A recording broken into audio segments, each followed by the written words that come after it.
Hi there. In this video, we'll take a first look at how to work with datasets. A dataset is a collection of related pieces of information or data. You can manipulate and analyze datasets to solve a problem or answer a question. This is an example dataset. Over the period of 1 month, 30 participants shared their Fitbit tracker data, which includes step count, heart rate, active minutes, sleep minutes. You could use this dataset to answer a variety of questions, such as how many days did each participant reach the goal of 30 active minutes per day. Many datasets, like this Fitbit dataset, are made of thousands upon thousands, even billions, of individual data points. This can be very overwhelming and difficult to analyze. To help with this, data scientists often represent data in a diagram by using a chart or table.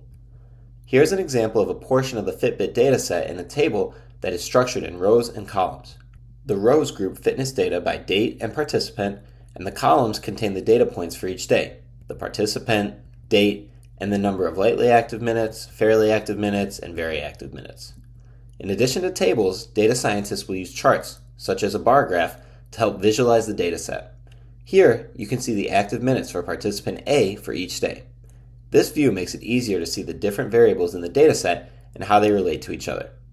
Alright, now that the data is organized, you can use an algorithm to manipulate and analyze data.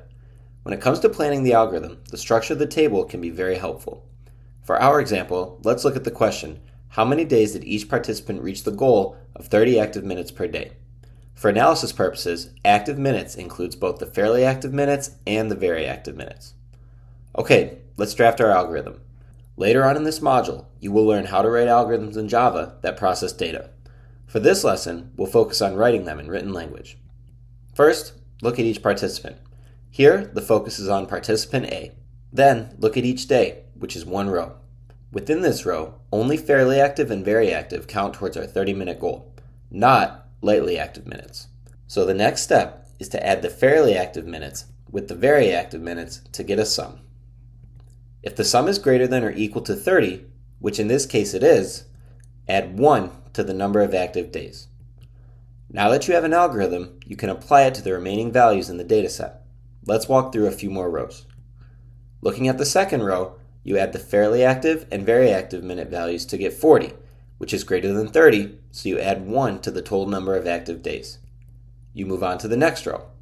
You add the fairly active and very active values to get 41, which is greater than 30, so the number of active days is now 3. You could then repeat the process for each day for participant A, finding that they reach the goal of 30 active minutes almost every day.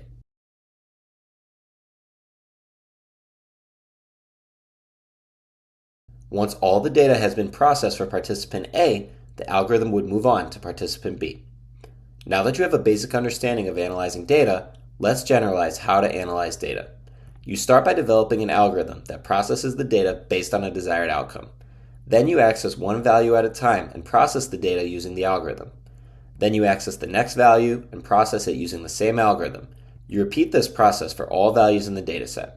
With this in mind, you can represent the data analysis process as a loop. Repeat for each value in the dataset. Access one data point, then process the data using an algorithm. Now that you know a little bit about how to analyze data, it's your turn to give it a try.